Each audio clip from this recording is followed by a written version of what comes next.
Paul McGarry, your host for Democratic Dialogue. Our guest today is the Sheriff of Essex County, Kevin Coppinger. Kevin Coppinger was elected sheriff in 2016 and is in the first part of a 6-year term. He's a graduate of Northeastern University and holds a master's degree from Anna Maria College in Paxton. He's also a graduate of the Federal Bureau of Investigation's National Academy in Quantico, Virginia. Sheriff Coppinger started his law enforcement career as a Linfield police officer and then transferred to the Lynn Police Department, where he eventually arose to become its chief. In 2016, he ran for sheriff and was elected.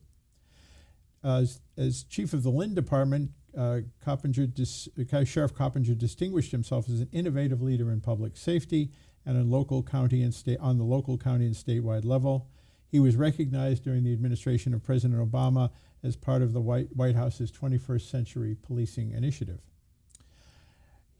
As sheriff, he is committed to bring positive change to the sheriff's department by improving staff skills, training and accountability, expanding mental health services and detox treatment to confront the opioid epidemic, improving the reentry programs and community follow-up, and by strengthening collaboration with municipal public safety leaders and community groups and organizations. Sheriff Coppinger, welcome to Democratic Dialogue. Thank you. It's a pleasure to be here. I'd like to begin with you describing, because I think a lot of people don't know what the sheriff does. They kind of think of it, as Marshall Dillon or something, but it's a little different from that. Can you tell us what your job entails and specifically what role you play in the correctional system, which I know is a significant part of your work? Sure, and what you just said is so true. I found that during the campaign and even the year and a half I've been in office, a lot of people don't realize the extent or the services that we provide. So kind of in a nutshell, the main facility is the Middleton House of Correction on Route 62. A lot of people can see it up on the hill, a lot of white buildings up there. Textbook theory is we're charged with the care, custody, and control of any inmates, both sentenced and pretrial inmates in Essex County. The basic functions are, if an inmate has to go to a courthouse anywhere in the state, you'll see the vans driving all over the county.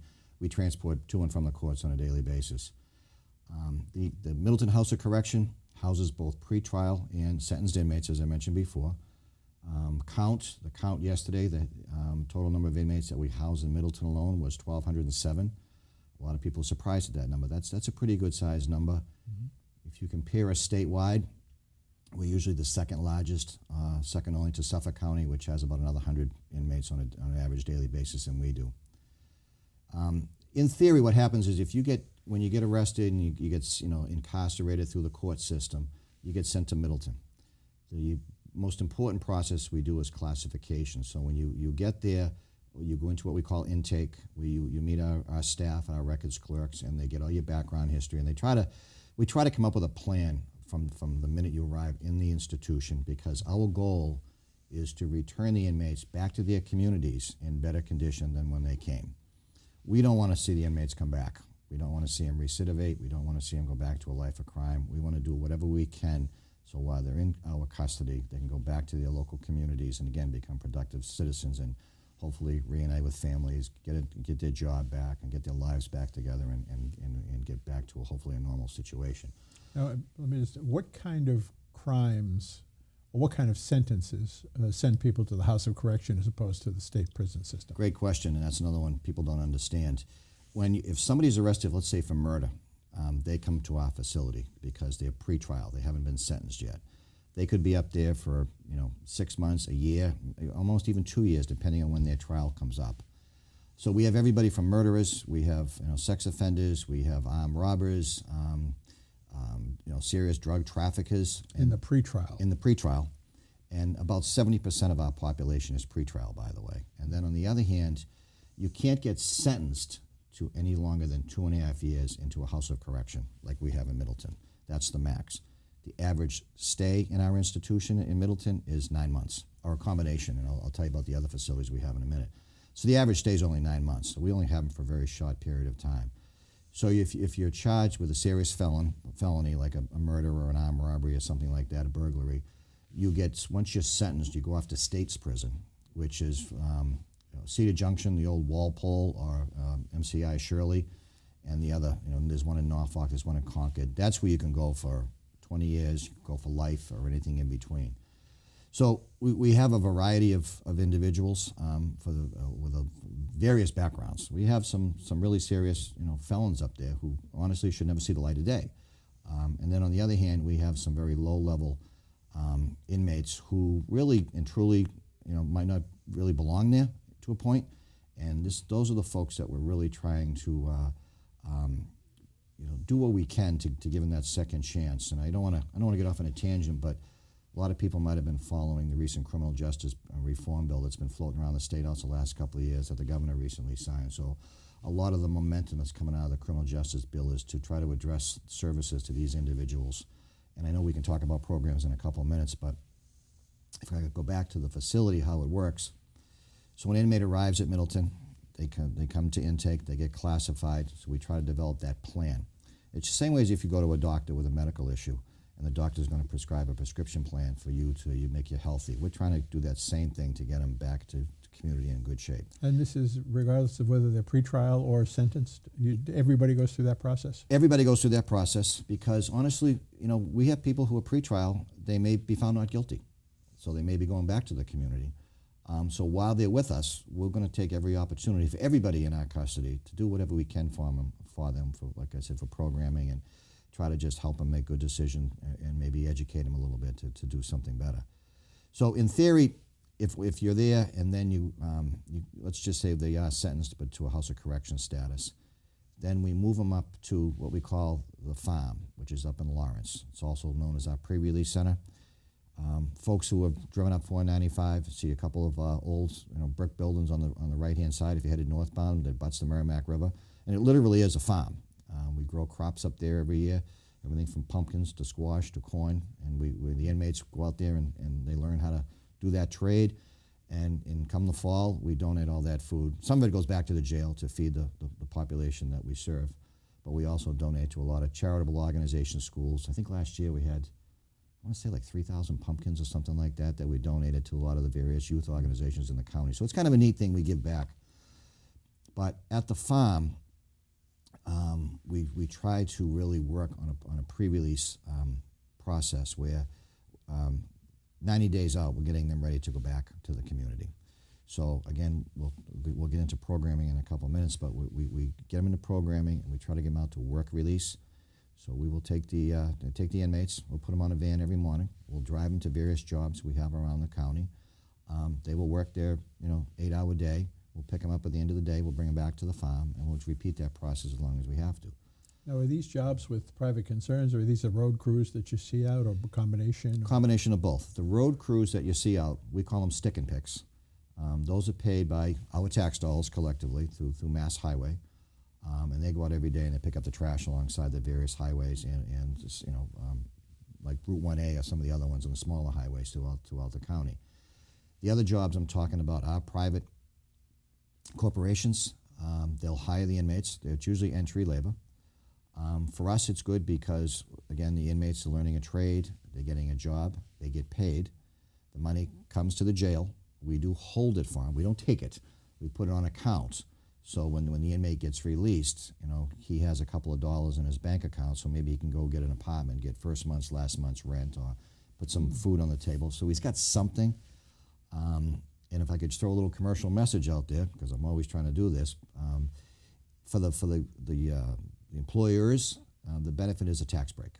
So if they want to hire some of our inmates, they get a break on their taxes, so they get something back so they can help out. So it works pretty well. And like I said, plus we deliver and we pick up every day, so you don't have to worry about nobody oversleeping and not showing up at work. We're bringing them there, and the inmates have an incentive to be successful because they want to work and they want to get out. Mm-hmm. So in addition to the farm, we have a small women's facility up in Salisbury. We call it the Women in Transition Center, and we're big on acronyms, by the way. So that's known as the WIT. 24 beds. These are again low-level, low-risk inmates. And just like the farm, when you look at these two facilities, there's no fences, there's no barbed wire, there's no walls. They are correctional institutions, but the inmates, through that classification process I talked about, they're there because they're getting ready to be released back into the community. So, And as you pointed out, if that were not there, they would have to go to the state prison in Framingham. Yeah. Framingham, right? yeah, no, you're correct. The only really major facility to hold women, regardless if you're pretrial or sentenced, is MCI, Mass Correctional Institution at Framingham. It was built in 1879. I mean, it serves the purpose, but it's long overdue for a major facelift, if not new construction. But it's very difficult, especially for women. A lot of them are moms, and so they might be incarcerated out there. They could be on a low-level charge that there's just not a bed for them in any of the counties in the Commonwealth. So they got to be out there. So logistically, it's tough. So we have the 24 beds up in Salisbury, and same thing like we do at the farm. We take the ladies to work every day, and back and forth, and they're learning trades while we do it. And then when their sentence is finished up, we release them back to the community. In addition to that, we have 3 offices of community corrections. There's one in Lynn, one in Lawrence, and also one in Salisbury. OCCs, as we call them. These are really, we work very closely with probation in the courts. Prior to this criminal justice bill, when it was just released, was we can only use we can only use sentenced inmates to the OCCs. Now the new law changed. Now we can use pretrial. So this is a good thing, because if a judge in court decides to send somebody to the OCCs as their sentence, first of all, the option would be to incarcerate them, send them up to Middleton, put them behind bars and put them inside the main facility. So if they're low level and the judge sees there's interest in the inmate and his attorney to have them really try to better themselves, they can sentence them to the OCCs. We do programming there where we bring them in. We bring in counselors to help them, the thought process. Why are they here? What can you do better? We try to, and it might be an Alcoholics Anonymous meeting we'll host, or a Narcotics Anonymous meeting. Now, these are residential facilities. It's not like they go home at night. No, they do. No, they do. They're out. They're out. Okay. It's a day reporting facility. Good question. I wish I actually need to clarify that. So in theory, if somebody's on that borderline, do they get incarcerated? I'll go to the OCCs. The judge will say, fine, you can go to the report to the OCCs every day. The number one thing we do over there is drug testing. We do urine screens, so we make sure they're staying clean. And they go through the programming that we mentioned, and then like I said, we work very closely with probation, so the probation officers know if they're following the terms that the judge set. So they're in a structured environment, but not incarcerated. Exactly. And hopefully they're still at their home, job, and we do 2 shifts, days and evenings. So if somebody's working days, they can come at night. If they work a night shift, they can come during the day. We try to accommodate their schedules as best we can. So it's always moving. There's always something there. One of the other things quickly we do a civil process offices, actually 2 offices, one in Salem, one in Lawrence. We work with various attorneys throughout the county. If they get a civil court order for a variety of things, there might be an eviction notice or something, some kind of a seizure notice, or whatever happens in the civil courts, when they need somebody to actually serve the court order, they use our civil process staff who go out and do that for them. And the last thing we run is the 911 center, the regional emergency communication center. Right now, with the exception of the city of Boston, if you pick up your cell phone, you dial 911, Worcester East, your chances are your call is going to come through our facility in Middleton, and then we will triage the call and send it back to the respective police, fire, emergency medical. The whole eastern part of the state except Boston. Yeah. Wow. And we're actually going to expand that even further now, working with the state. It's because there's so many cell phones now. I mean, very few landlines, the old house lines. They're few and far between, so we're really trying to expand our services there too. You may have a 617, but be calling from the Berkshires. Exactly. That kind of thing. Exactly. Yeah.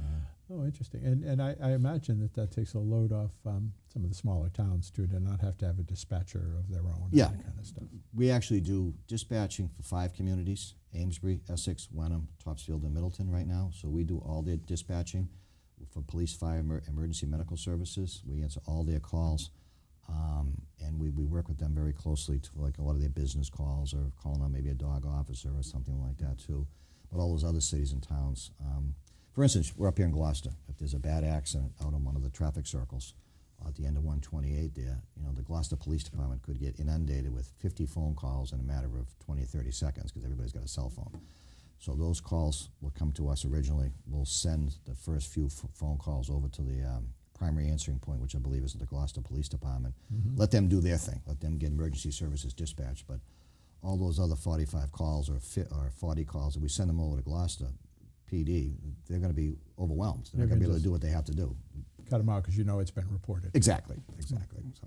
So you really have quite a portfolio there. It's more than just running the House of Correction, although that's certainly the most significant piece. But I'd like to turn back a little to the correction process now and talk a little bit about the programming that you do have. And I know you've done some innovative work around drug abuse and opioid substance abuse in general. Talk a little about that, about what kind of programs and if you can, what kind of statistics you have about what kind of success you're having. Sure. We have a very unique program at the jail. We have a detox center. We have 42 beds for men, 42 beds for women. They're a 28-day program, and they're at Middleton. They're at our House of Correction. They're a standalone building inside the facility. Now, if I could just picture it, if I could paint the picture for you, the men are on the first floor, the ladies are on the second floor. They're separate. They don't mingle with general population. They're there for the 28 days. We work very closely with the district courts, in particular the drug courts. There's one in Lynn, there's one in Lawrence, and there's soon to be one in Haverhill. So what happens is, and these are pretrial, somebody who is a low-level offender, usually possession of drugs, might be an alcoholic problem. An individual might be an alcoholic committing some crime, shoplifting, maybe some low-level larcenies. They go to court, and there's a partnership in there between local law enforcement, the District Attorney Jonathan Blodgett's office, the defense attorneys, probation, and of course the judges.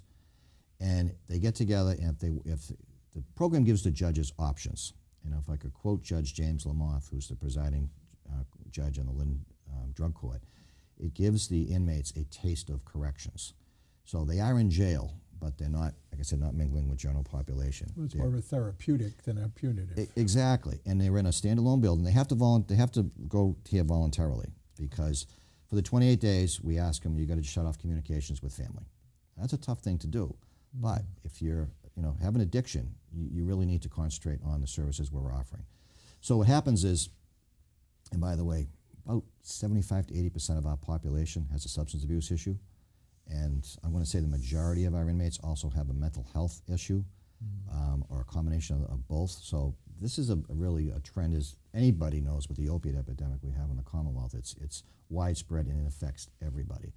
So when they go to the detox program, they're there for the 28 days. We obviously have correctional officers there, but we put them in a soft uniform to try to ease so it doesn't look too, I don't want to use the word militaristic, but too rigid. So they wear golf shirts and khaki pants, but they are correctional officers. We have medical staff through a medical contract. It's been privatized, a company called NAFCare. So they're there to take care of the detox phase of this. Usually the detox, maybe 3, maybe 5 days, depending on your level of addiction when you first arrived. Just to get it out of your system. Get them out of the system. So we have medical staff there 24/7 to help. Then we have another company called AdCare who does the treatment and the rehab piece of it. So while they're there for that 28 days, they're going through counseling. We bring in folks who are experts in the field to talk about how to beat the addiction, what to look for when you get outside, and how to just stay clean. And after the 28 days, they go back in front of the court. And if the judge deems fit, then the judge may say, fine, we'll release you back to the community. Might put them on electronic bracelets, or they might put them back inside the institution if they don't complete the program. Now, for men, we have an 87% success rate of succeeding in the program. For the ladies, it's 80%. A lot of folks will say, why? And I'm not an expert in in that part of it, but I think a lot of it is to do the women have families and they have a lot of other issues they think about with children and whatever. So a lot of them, it's tough for them to get through the 28 days. Yeah, it's nothing else. It just seems that's it. But what we're trying to do now is, if you look at the Essex County, there's 34 cities and towns, and we have inmates that are going to go back to every single one of our cities and towns in the county. So just because they get out once they're off our jurisdiction doesn't mean that their problems are solved. We need to reach out to local partners. And I got to tell you, Gloucester's been awesome. Joan Whitney from the Gloucester High Risk Task Force out of City Hall, the Health Department, I believe, has been wonderful. The PARI, the Police Assisted Addiction Recovery Initiative, has been great. We partnered with PARI last year, and we've got 2 recovery coaches now through a grant. So they come up to the jail, they talk to some of the inmates, both the detox and the regular inmates, and they just talk to them, introduce themselves, so when they do come back to the community, up here in the Cape Ann area, there's a contact. So if the inmate's having a bad day, they can reach out to one of the recovery coaches, they can help them, maybe get them to a meeting, maybe just go have a cup of coffee and give them time to vent. Just get them going there too. I know there's something called, I think it's called Our Space or Our Place at St. John's Church here in Gloucester that Joan Whitney was instrumental in setting up. And that's a place where people who are re-entering the community and trying to stay clean, it's that group of people. So that there's a mutual reinforcement thing that goes on there. And that's a new piece, a fairly new piece, but it's an important piece, as you say, because you walk out the door and what are you walking into? And when they do recidivate, we try to do a little analysis, and that's the gap that we've identified in the last year or so since we, our administration took over. There's such a gap between once they leave, they don't have anything, because most people that are coming out of jail, they have no driver's license, they have no job. Oftentimes the family has written them off, but just due to frustration issues over the years. They have no health insurance, they have no home. So where are they going to go? They're going to go live on the streets, maybe go into a shelter, no means of income, they're going to go back to crime. So what we've done now is, I mentioned earlier, we have this new reentry unit up in Lawrence at the farm. And this is for all the inmates. We're trying to do that too, because we don't want to forget anybody up there, whatever we can do for services. So you mentioned programming. Once we start in Middleton, we have a variety of programs. We do the education piece. If they don't have a high school degree, a high school diploma, we do what we call HiSET. It's the old GED program.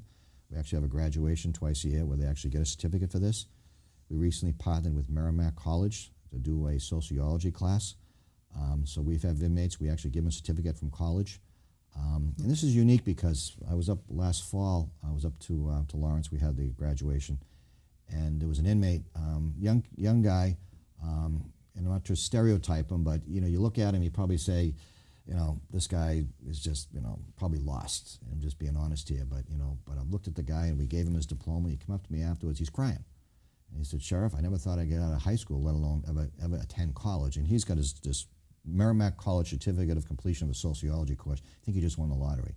Mm-hmm. Well, there's a kid got a good chance of doing something, getting out. He really grasped the theory. If you can show him a little bit of hope, it can go an awful long way. Yeah. And we also teach vocational skills. So it might be, we have a barbershop program up there, which is huge. And we do OSHA, so they can work in the construction industry to obviously the safe work conditions. We do a serve safe so they can work in the food industry. We do a fiber optic cabling program now. So we're teaching a lot of the inmates just the basics of how to do wiring, because all the technology going on now. Sure. It's great entry-level jobs. So we're trying to do everything we can once they leave us, so that again, when they go back, the goal is to reach out to the communities and really, have them have a link, whether it's a job, a resource, like the high risk task force, something, so they're not alone out there anymore. Well, I think it's so important that you have the 28-bed detox and rehabilitation center, because it, as you said, with 60-70% of the people coming through are substance abuse involved in some way or another, and that's desperation leads to desperate things and crime, and if you can cut that link. Yep. Cut that chain of events, then you're helping people. And do you feel, I don't know what statistics or whether anecdotally, do you have stories of people who, you wouldn't have thought, well, you mentioned the one kid who got the certificate from Merrimack College.